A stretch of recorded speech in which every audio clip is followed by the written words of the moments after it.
So, in yesterday's lecture, we talked about uh, building blocks of matter, that is atoms, and what is their structure, what are they made up of, neutrons, protons, and electrons. We talked about how the electrons move from a place to another and cause a body to be positively or negatively charged. We read about types of charges, those were positive charges and negative charges. The SI unit of charge being Coulomb, denoted by capital C, charges represented with the alphabet Q, and these were the things.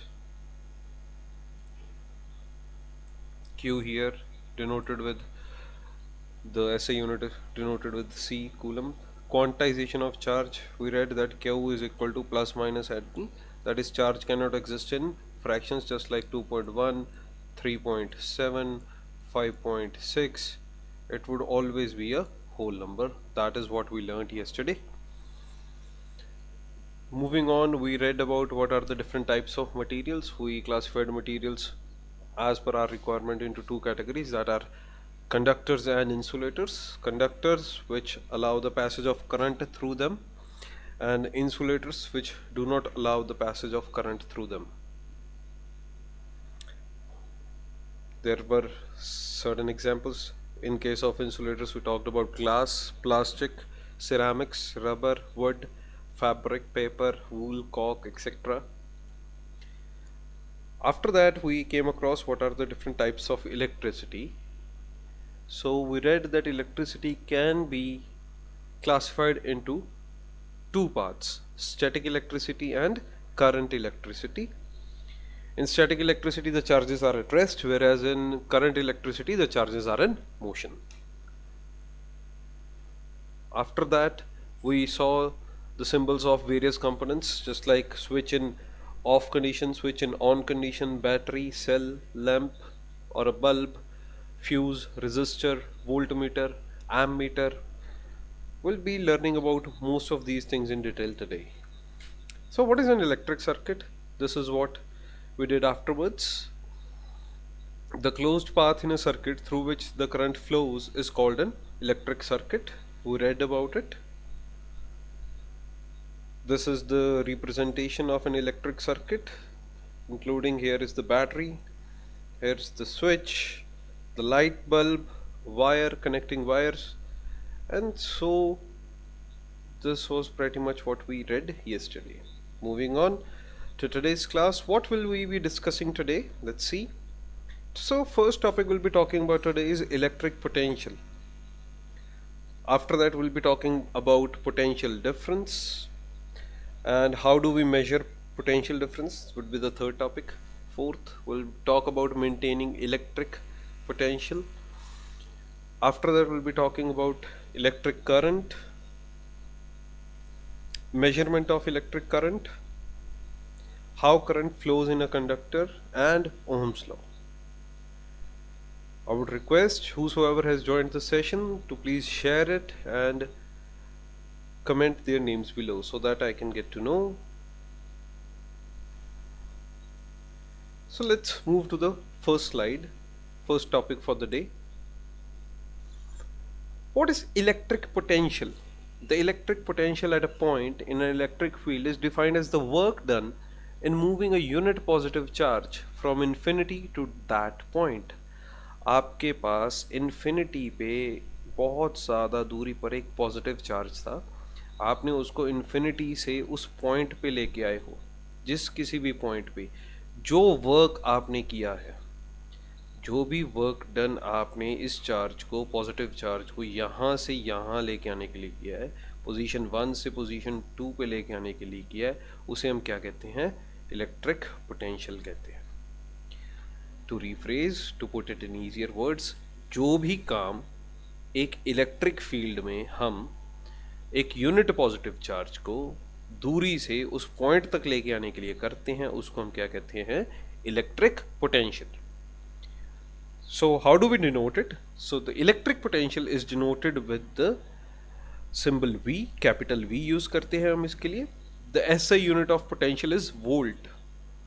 अब इसकी जो SI unit हमारे पास है, the SI unit of potential is volt. ये रहा हमारे पास symbol capital V, इससे डिनोट करते हैं सिंबल हमारे, और इसकी एसआई यूनिट क्या है, वोल्ट। अब हम एक वोल्ट की डेफिनेशन जानने की कोशिश करते हैं कि वोल्ट क्या होता है। अब जैसे कि हमने दो चीज़ें पढ़ी, work done in moving a unit positive charge, तो इसमें दो चीज़ें आई हैं पोटेंशियल में, तो इसकी डेफिनेशन में भी वही चीज़ आएंगी। Potential of 1 volt at a point means that 1 joule of work. हमने पहले वर्क की बात की है, so we'll be talking about work, that 1 joule of work is done in moving a unit positive charge. कितना? A unit positive charge from infinity to that point. This is how we define 1 volt. 1 volt, ये जो question है, this is quite important from your school perspective, because school usually आपके test में, unit test में, periodic test में ये question पूछ लेता है, and it's a very easy point जो इसको बच्चे अक्सर मिस कर देते हैं. So let's get with it. In other words, we can say that potential of 1 volt at a point means that 1 joule of work is done in moving the 1 coulomb of positive charge from infinity to that point. और हमें पता ही है कि coulomb क्या है, SI unit है charge की. I hope this is clear to everyone. Let's see forward. अब पोटेंशियल डिफरेंस क्या होता है? पहले हमने पढ़ा इलेक्ट्रिक पोटेंशियल के बारे में, अब हम पढ़ेंगे पोटेंशियल डिफरेंस के बारे में. The potential difference between two points is in an electric circuit is defined as amount of work done in moving a unit charge from one point to another point. तो electric potential में what we considered the movement of charge from infinity to that point, from infinity to that point, but here we are talking about from one point to another. So this is the basic difference between electric potential and potential difference. Okay, potential difference को हम कैसे define कर सकते हैं, कैसे इसकी expression है? Potential difference is work done upon quantity of charge moved, कि हमने कितना charge move किया. So potential difference का symbol everyone is clear with, this is V. इसको वर्क डन का W and Q stands for our quantity of charge. So W is equal to work done, Q quantity of charge moved. अब हम इससे 1 volt की definition यहाँ से ये भी लिख सकते हैं, 1 volt is equal to 1 joule upon 1 coulomb. 1 volt is defined as when 1 coulomb 1 joule of work is done in moving 1 coulomb of charge from a point to another. जब हमने एक पॉइंट से दूसरे पॉइंट पर जाने के लिए 1 जूल काम किया है, 1 कूलम चार्ज को लेकर जाने के लिए. So how do we measure potential difference? Potential difference को मेजर कैसे करते हैं? पोटेंशियल डिफरेंस को मेजर करने के लिए हमारे पास एक डिवाइस है, उस डिवाइस को हम कहते हैं voltmeter. The name of the device is voltmeter. And kindly please don't confuse it with voltameter. Some students as I've come across वो क्या लिखते हैं, वो यहाँ पे वोल्टा ए डाल देते हैं, वोल्ट ए टी के बाद, जो बिल्कुल गलत है. So you need to take care. It's voltmeter like this. Voltmeter is device used to measure potential difference across 2 points represented with the symbol V. इसको हम किससे शो करते हैं? सिंबल V से शो करते हैं. The voltmeter is connected in parallel. A voltmeter should have very high resistance. ये कुछ पॉइंट्स हैं वोल्टमीटर के लिए. ये जो आप नीचे देख रहे हैं लेफ्ट हैंड साइड पे, दिस वेरी, ये वोल्टमीटर का सिंबल है. जो भी हम एक इलेक्ट्रिक सर्किट ड्रॉ करते हैं, we use this symbol to represent a voltmeter. And जो लैब में आपका वोल्टमीटर होता है, that is shown on the right side. Voltmeter में ये नीडल होती है, ऑलराइट. इट वोल्टेज भी मेजर करता है. एज आप जैसे जैसे वोल्टेज फ्लक्चुएट होगी, इंक्रीज करेगी या डिक्रीज करेगी, this needle will move and it will point at a certain on the scale. तो आपको पता चल जाएगा कि क्या है. वोल्टमीटर जो है उसको हम कनेक्ट किस में करते हैं? पैरेलल में कनेक्ट करते हैं. And a voltmeter should have high resistance. Now you might be surprised और यू माइट बी वंडरिंग कि ये सर ने कुछ नए शब्द बताए हैं कि पैरेलल क्या है, रेजिस्टेंस क्या है. Don't worry at all. ये जो भी चीज़ें हैं, रेजिस्टेंस आपको आज ही और पैरेलल आपको विद इन अ डे और 2 क्लियर हो जाएगा कि कौन सी चीज़ क्या होती है. I hope this is clear कि वोल्टमीटर का सिंबल क्या है एंड वोल्टमीटर लैब में कैसा दिखता है आपके पास। Moving on. अब पोटेंशियल डिफरेंस जो है हमारे पास, ये हम मेंटेन कैसे कर सकते हैं? How can we maintain potential difference? The simplest way to maintain a potential difference between two ends of a conductor so as to get a continuous flow of current is to connect the conductor between the terminals of a cell or a battery, or we can use a battery eliminator as well. तो बहुत बड़ा सा काफ़ी कुछ लिखा हुआ था, समझने की कोशिश करते हैं क्या है कि पोटेंशियल डिफरेंस मेंटेन करने के लिए आप कंडक्टर के किसी भी वायर के बल्ब के एंड्स पे क्या लगा सकते हैं? एक बैटरी यूज़ कर सकते हैं, सेल यूज़ कर सकते हैं, या एक बैटरी एलिमिनेटर भी यूज़ कर सकते हैं। बैटरी एलिमिनेटर क्या होता है? इट्स अ डिवाइस जिसको आप अपने एसी सप्लाई, जो घर की सप्लाई है, ऑल्टरनेटिंग करंट सप्लाई, उसमें प्लग इन करते हो और वो आपको डायरेक्ट करंट दे देता है जितनी वोल्टेज आपको चाहिए। अब AC/DC क्या है? That would be covered in the upcoming lectures. A cell or battery has a positive terminal and a negative terminal, as you must have seen or you can see from this very image as well. ये जो हमारे पास cell है, cell में the part with small knob over it, ये क्या है? हमारा positive terminal है, and the other part is your negative terminal. So I hope this is clear. This is your positive terminal and here on this side you have your negative, यानी कि हमारे पास क्या है? यहाँ पे 1 कूलम है और क्या है? 12 वोल्ट की बैटरी है। सो लेट्स, किसी भी क्वेश्चन को करने का बेसिक तरीका क्या है? हम पहले क्या समझते हैं कि गिवन क्या है, कि गिवन क्या हमें दिया हुआ है, will understand it. So we have been given कि चार्ज कितना है? Q is equal to 1 coulomb. V हमारे पास कितना है? 12 वोल्ट्स। और हमने निकालना क्या है? Energy. We need to find out W। हमने अभी फॉर्मूला पढ़ा that V is equal to W upon Q,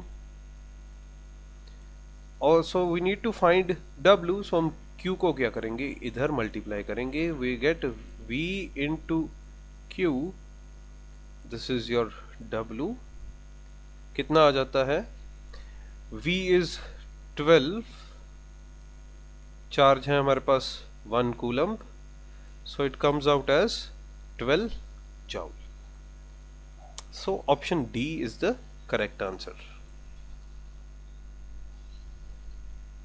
I hope this is clear. Moving to the next question. How much work is done in moving a charge of 2 coulomb across 2 points having a potential difference of 24 volts?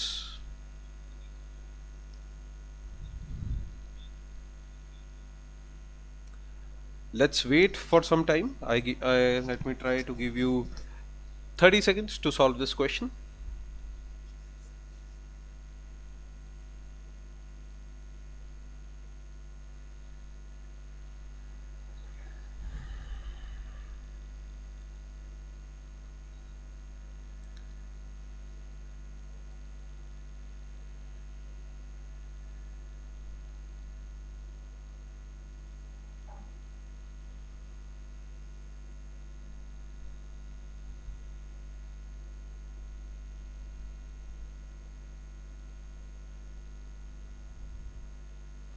Okay, so let's try with the question. First of all, as I said earlier, हम पहले क्या लिखेंगे जी? We'll write given. Given हमारे पास क्या है? We are given Q, that is equal to 2 coulomb, और हमें क्या दिया हुआ है? पोटेंशियल डिफरेंस V दिया हुआ है कितना? 24 volts. So what we need to find out? We need to find out how much work is done. So W is equal to, and that we need to find out. So the relation we have learned, the part we have learned क्या है? That V is equal to W upon Q. तो V क्या है हमारे पास? 24, sorry,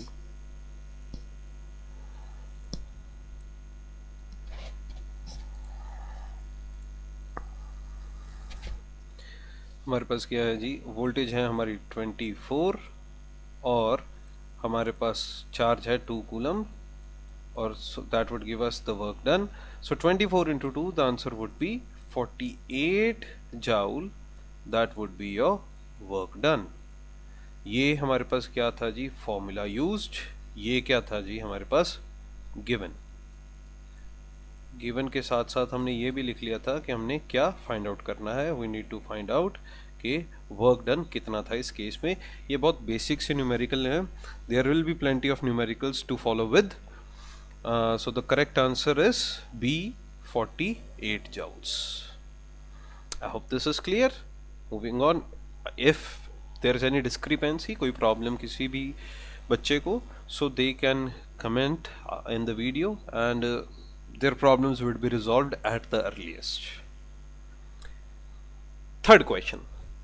How much work is done in moving a charge of 2 coulombs from a point at 118 volts to a point at 120 volts? Sorry, there's a misprint here. It should have been coulombs, but it's written columns here. Sorry. So इस case में भी, in this very case, we need to find out work as well. But the question is quite different. हमें charge भी दे दिया गया है कि charge है हमारे पास 2 कूलम.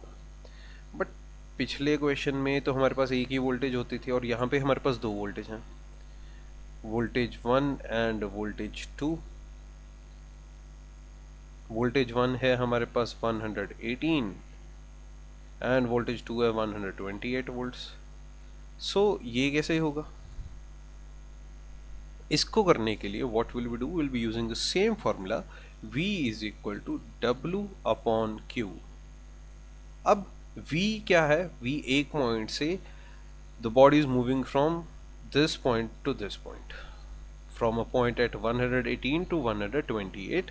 सो हम क्या करेंगे, हमें पता लगेगा, विल टेक द डिफरेंस. अब हम 128 क्या करेंगे, V2 minus V1 is equal to W upon Q. तो 128 माइनस 118, 128 माइनस 118 माइनस 118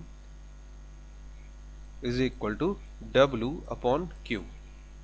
सो इसको आगे हम करते हैं. That would be equal to 10 is equal to W work upon charge कितना है हमारे पास 2.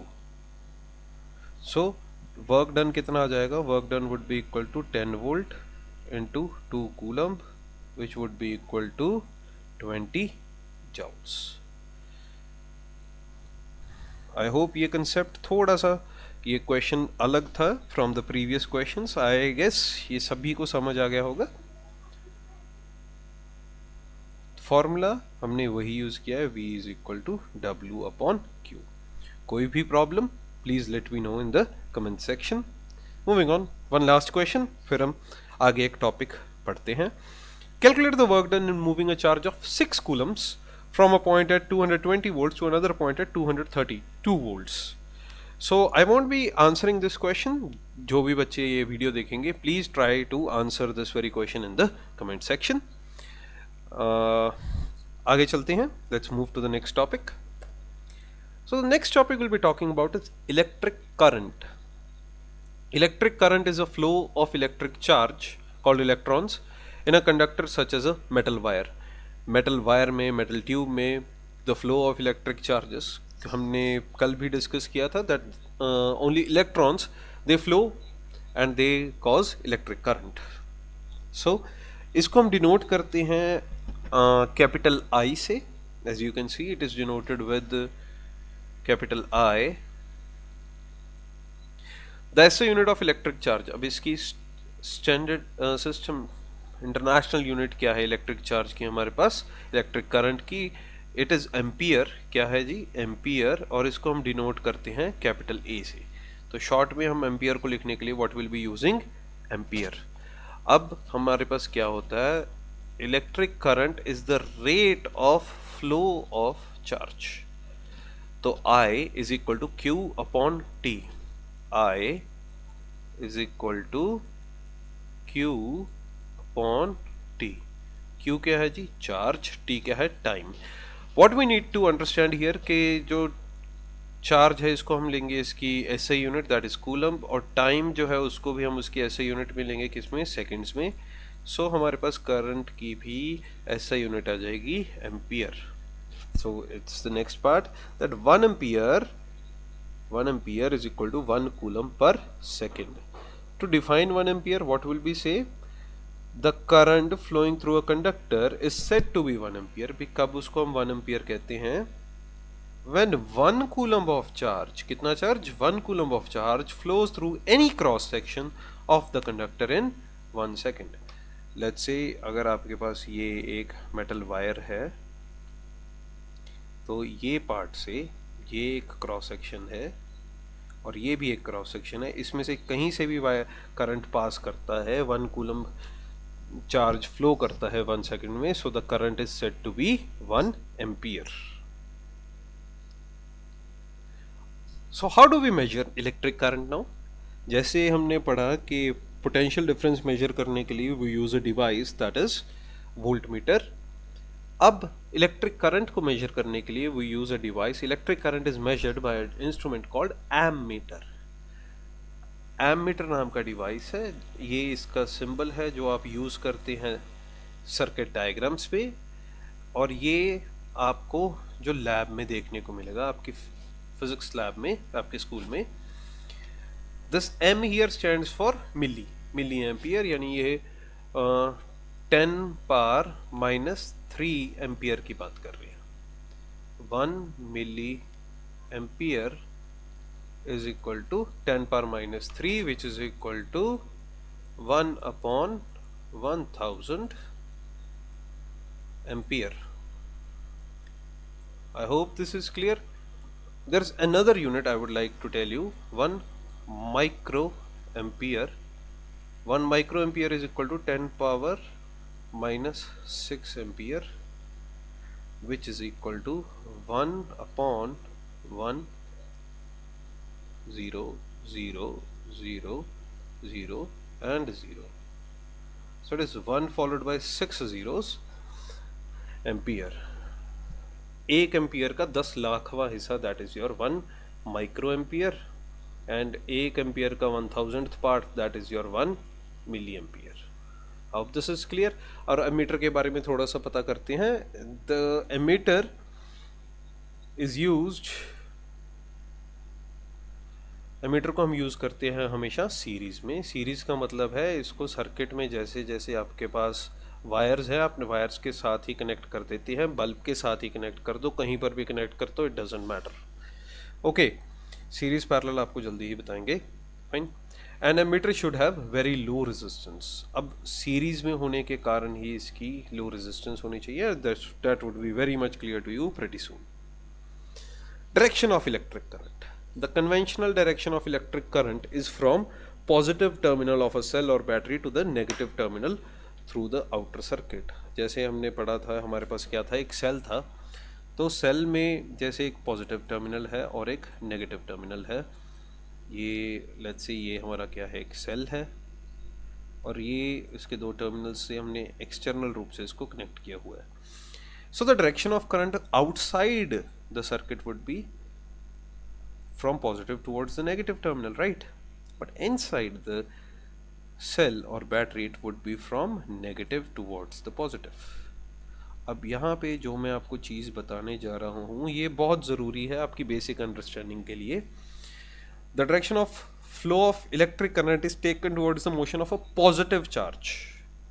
अब ये बाय डिफ़ॉल्ट ऐसे ही डिफाइन किया गया कि चीज़ को हमने किसके, पॉजिटिव चार्ज के अलॉन्ग डिफाइन किया है, but we have read and we will read कि इलेक्ट्रॉन्स हैं जो मूव करते हैं। सो एक चीज़ जो आपने बिल्कुल ध्यान रखना है, it is opposite to the direction of flow of electrons in a circuit. अब मैंने आपको बता दिया दैट आई करंट जो है वो इस डायरेक्शन में मूव कर रहा है, बट जो इलेक्ट्रॉन्स है, let me mark that with blue, जो इलेक्ट्रॉन्स हैं वो इस डायरेक्शन में मूव करेंगे। The electrons will move along this very direction. Is this very clear to everyone? I hope it is. Let me redraw the diagram and explain it to you once again. So what do we have? Let's say we have a cell.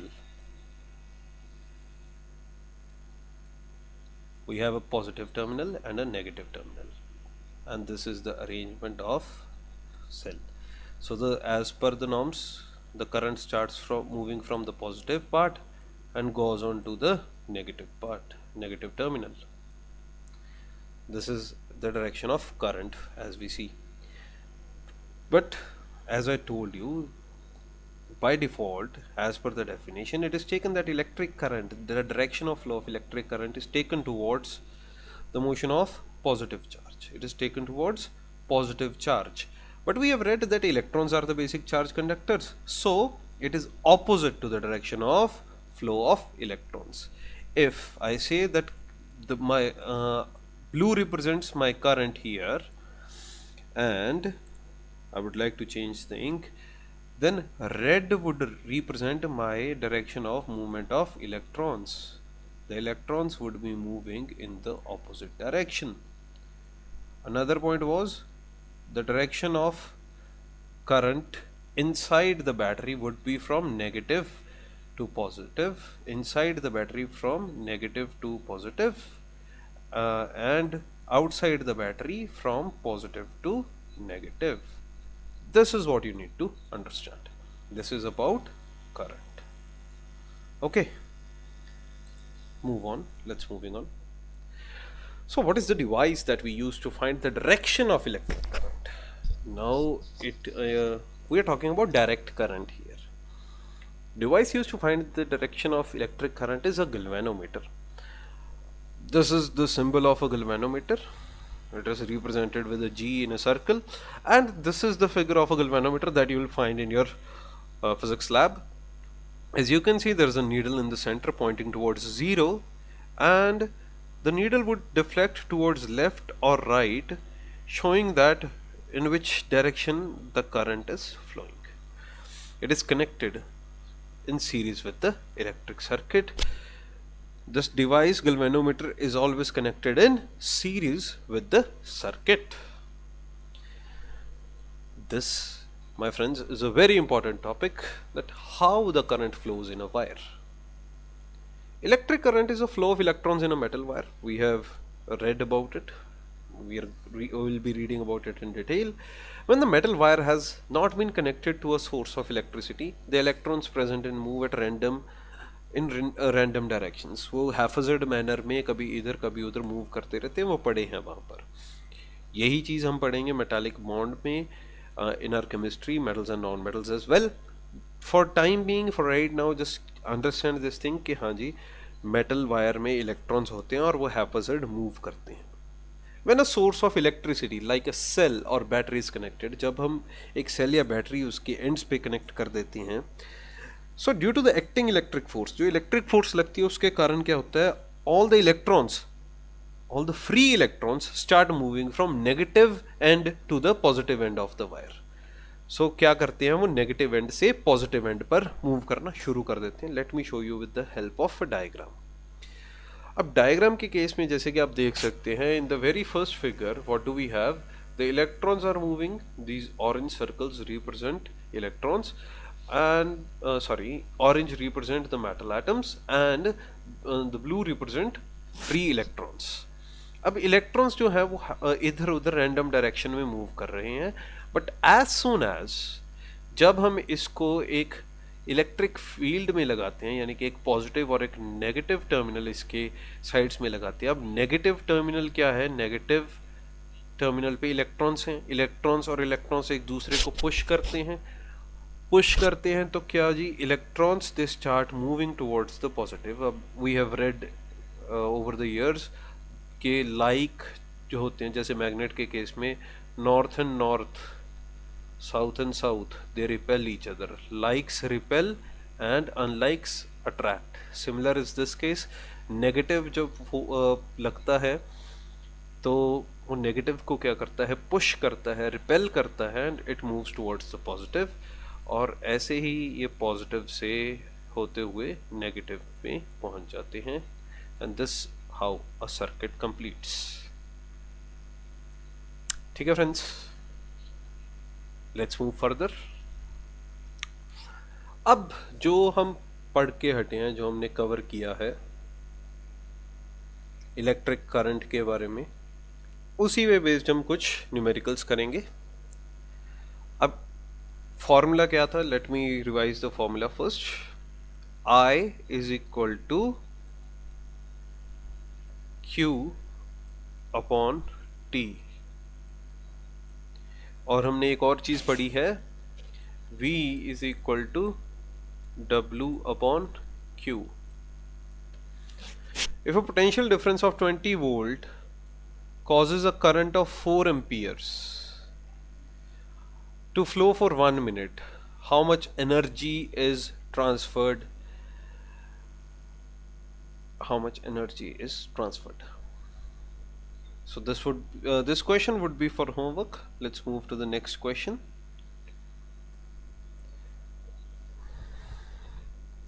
If the current through a lamp is 6 amperes, what charge passes through it in 20 seconds?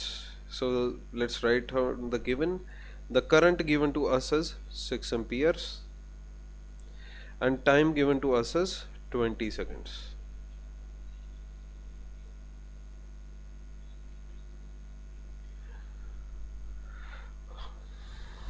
So we need to find out Q. As we know from the previous slide, the formula we have is I is equal to Q upon T. To find out Q, we'll multiply Q is equal to I into T, current into time. The current we have is 6 amperes and the time we have is 20 seconds. So the charge that would come out to be 6 into 20, that is equal to 120 coulomb, and option C would be the correct answer to this question. एक बार फिर से देख लेते हैं। I is equal to Q upon T, हमें क्या दिया हुआ था, 6 एम्पियर्स का करंट है, ठीक है, पास करता है एक कंडक्टर से कितनी देर के लिए, 20 सेकंड्स के लिए। What we needed to find out, we needed to find out कि चार्ज कितना पास हुआ है उस टाइम में। So we use the formula I is equal to Q upon T, Q is equal to I into T। ये जो T था हमारे पास, द T को हमने मल्टीप्लाई किया I से, Q is equal to I into T, 6 into 20 seconds, 6 ampere into 20 seconds, तो हमारे पास क्या आ गया, Q is equal to 120 coulomb. अब आप अगर देखोगे इसको कि कूलम्ब कैसे आया, so we had ampere. Ampere की डेफिनेशन हमने क्या पढ़ी थी, 1 coulomb upon 1 second. This looks like a can, just let me rub it. What do we C, 1 coulomb upon 1 second. सो जब मैंने एम्पियर को यानी कि 1 कूलम्ब अपॉन 1 सेकेंड को सेकेंड से मल्टीप्लाई किया, तो सेकेंड और सेकेंड कैंसिल हो गए और मेरे पास क्या रह गया, सिर्फ कूलम्ब रह गया, जिससे मेरे पास आंसर आया 120 Coulomb's. Seventh question, if the amount of electric charge passing through a conductor in 5 minutes is 300 coulomb, the current flowing is. Similar question, same formula that we'll be using. Formula क्या है हमारे पास, I is equal to Q upon T, ये formula है। उससे पहले हम क्या देख लेते हैं, गिवन देख लेते हैं, 5 minutes and 300 coulomb charge। तो Q कितना है हमारे पास, Q is equal to 300 coulomb। Time कितना है, 300 सेकेंड्स। टाइम जो है उसको मैंने बताया था that we need to take time in its SI unit. Time को हम उसकी एसआई यूनिट में ही लेंगे। सो टाइम जब हमने लिया 300 सेकेंड्स, इसको हम फॉर्मूला में सब्स्टिट्यूट करते हैं, I is equal to 300 coulomb upon 300 seconds. So 300 से 300 cancel out. What do we get? 1 coulomb per second is 1 ampere, and this is our correct answer. This was an easy question. Moving on. To our next topic. Our next topic will be talking about is Ohm's law. Ohm's law क्या बताता है बच्चों? ये बहुत बार question paper exams में पूछा गया आपकी 10th क्लास के बोर्ड एग्जाम में. This is a very recurring question. It has been asked many a times over the years. So देखते हैं. Ohm's law tells us the relationship between current and potential difference. Potential difference और current के बीच में ये क्या relationship बताता है. So Ohm's law की definition क्या है? At constant temperature. ये जो 3 अक्षर हैं ये बहुत ज़रूरी हैं. At constant temperature, the current flowing through a conductor is directly proportional to the potential difference across its ends. जो potential difference है, जो करंट है वो पोटेंशियल डिफरेंस के डायरेक्टली प्रोपोर्शनल है. That is I is directly proportional to V, या हम इसको ऐसे भी लिख सकते हैं that V is directly proportional to I. We can write it as V directly proportional to I.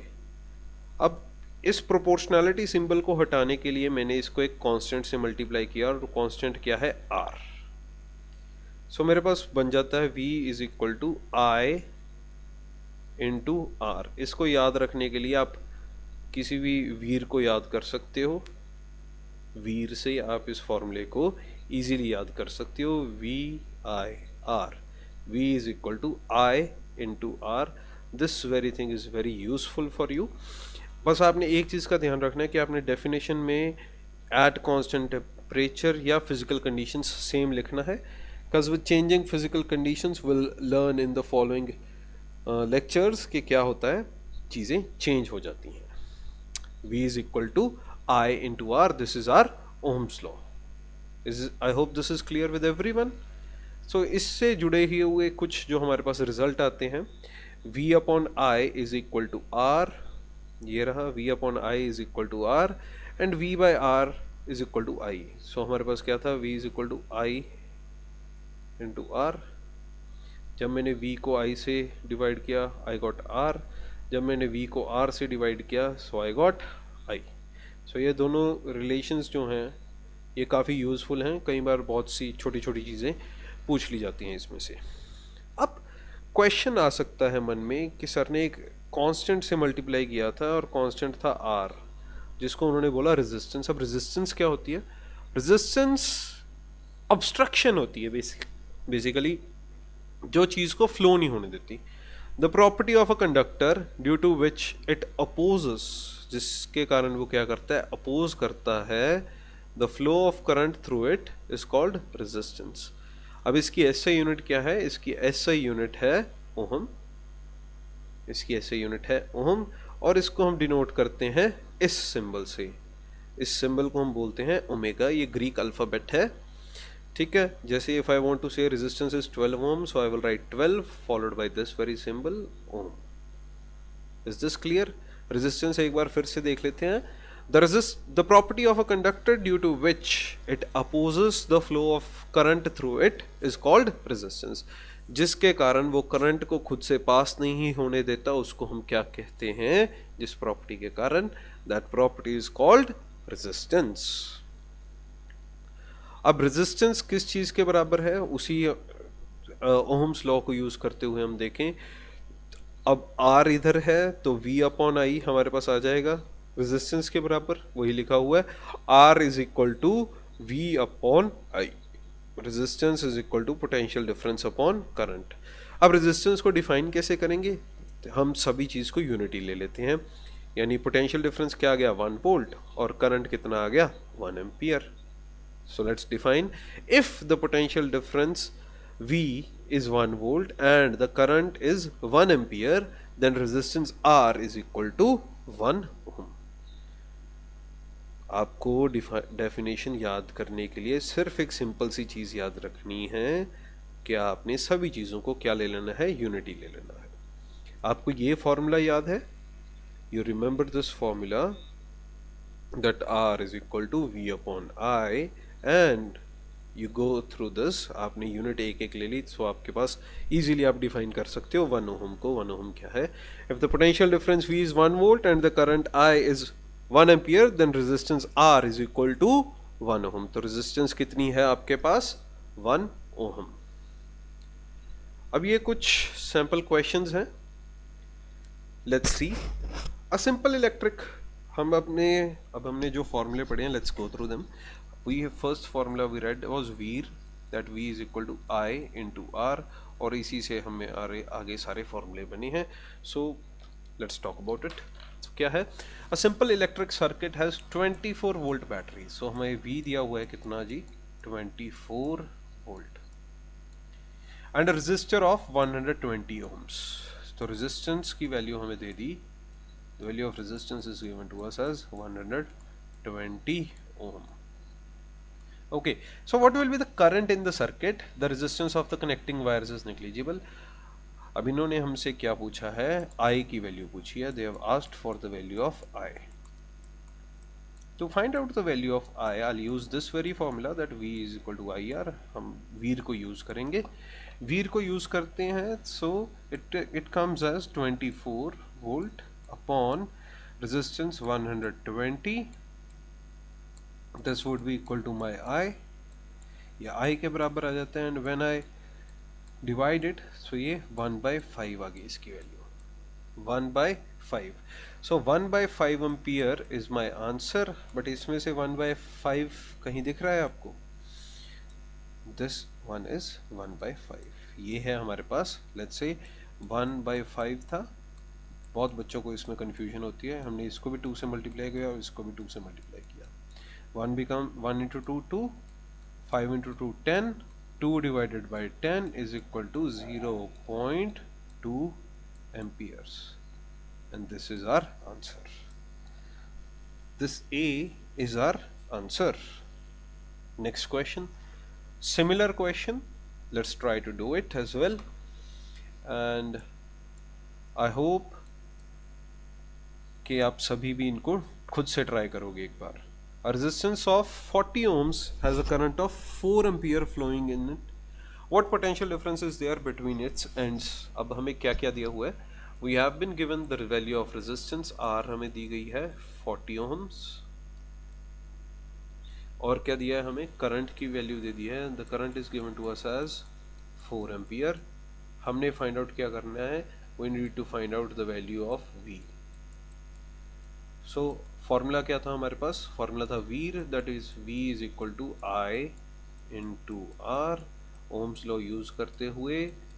So V comes out as I 4 ampere into resistance 40 ohm. So the answer comes out as 160 volts, which is your option number B. The last question for the day.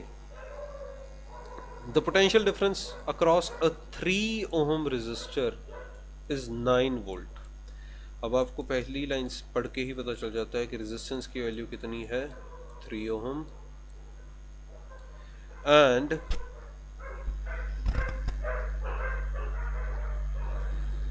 Sorry for the disturbance, and potential difference की value है 9 volt. The value of potential difference is 9 volt. This looks like just a G. Let me rub it.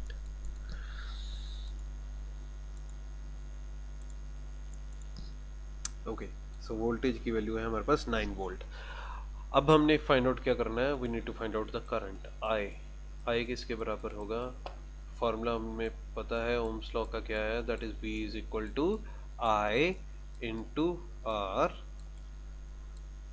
I into R के हिसाब से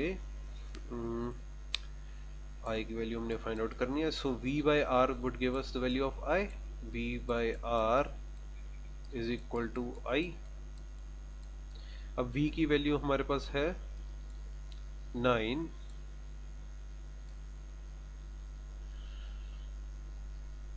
and resistance की value है 3 ohm.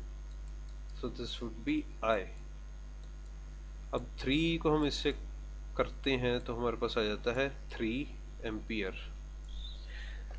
सो थोड़ा सा छोटा सा मिसप्रिंट हुआ है, the answer would be B. ये जो पार्ट है आपको डिडक्ट करना पड़ेगा, 1/3 नहीं है, it is only 3 ampere. Sorry for the mistake, the answer is 3 ampere. Okay, I hope this is clear to everyone? Fine. So that's all for today. I hope to see you guys soon. Tune in to the next lecture. जो मैंने कुछ homework questions दिए हैं please comment them, जैसे कि 1A 2B जो भी आपके आंसर्स हों उनको कमेंट कीजिएगा, ठीक है। I hope to see you guys pretty soon, and I hope ये जो क्वारंटाइन का पीरियड है आप सभी के लिए अच्छा हो। So thank you so much, I hope you have a wonderful day.